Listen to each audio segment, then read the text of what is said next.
জুলাইয়ের উত্তাল দিনগুলোতে যখন রাজপথ কাঁপছিল গণঅভ্যুত্থানের ডাক দিয়ে, তখন একজন মানুষ নিজের জীবনের সবচেয়ে সংবেদনশীল সময়টিকে পাশ কাটিয়ে ঝাঁপিয়ে পড়েছিলেন আন্দোলনের আগুনে। তিনি ছিলেন জুলাই বিপ্লবী শরীফ ওসমান হাদী। কিন্তু এই গল্পের আড়ালে ছিলেন আরও একজন নীরব, পর্দানশীল অথচ অদম্য নারী। তিনি ওসমান হাদীর স্ত্রী, যিনি তখনই আত্মসত্তা।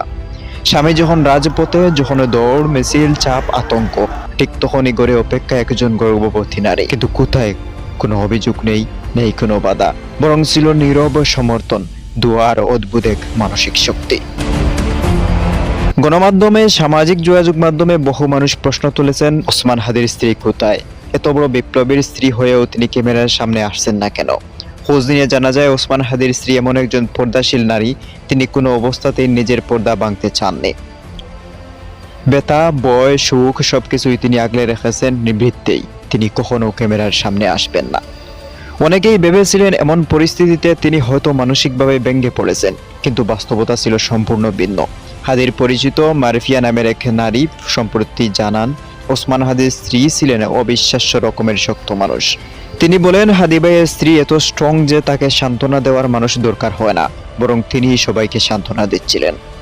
মারফিয়ার ভাষ্যমতে, ওসমান হাদীর স্ত্রী হাসপাতালে গিয়ে বলেছিলেন, কোটি কোটি মানুষ তোমার জন্য দোয়া করছে, এবার বিছানা থেকে উঠে এসো। এই বাক্যটি যেন ধরা পড়ে একজন স্ত্রীর বিশ্বাস, সাহস আর ভালোবাসার। একজন ওসমান হাদী হয়ে ওঠার পেছনে তার স্ত্রীর ভূমিকা ছিল নীরব কিন্তু গভীর। কখনো সাংসারিক অশান্তি নয়, কখনো অভিমান কিংবা ঝগড়া নয়। ওই নারী বলেন, হাদী ভাই যে দিনের পর দিন কাজ করতে পারতেন, দৌড়াতে পারতেন, সংগ্রামে ঝাঁপিয়ে পড়তে পারতেন, তার পিছনে বাবির কোনো বাধা ছিল না। একদিন নিজেই ওসমান হাদী বলেছিলেন, আপা দেখেন, আপনার বাবির একটা ক্রিম লাগবে, আমি দিতে যাব ভুলে গেছি। প্রেগন্যান্ট একটা মানুষ, তার যত্নও ঠিক মতো নিতে পারেনি। তবুও তার স্ত্রী কখনো রাগ করেননি, অভিমান করেননি। 2 দিন পর মনে পড়ায় দৌড়ে গিয়ে ঔষধে দিয়ে এসেছেন, আর সেটুকুতেই শেষ। এমনই ছিল তাদের দাম্পত্য জীবন, ভালোবাসার নীরব, বিশ্বাসে অটল। কিন্তু সব শক্তিরই এক সময় ভাঙন আসে। স্বামীর মৃত্যুর খবর পাওয়ার পর এই অদম্য নারীও অনেকটা ভেঙে পড়েছেন বলে জানা যায়।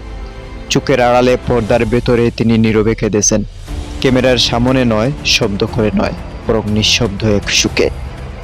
আজ শরীফ ওসমান হাদী আর নেই, কিন্তু তার রেখে যাওয়া বিপ্লবের গল্প, তার স্ত্রীর অবদান চিরকাল লেখা থাকবে নীরবে, বিনয়ের সাথে, পর্দার আড়ালেই।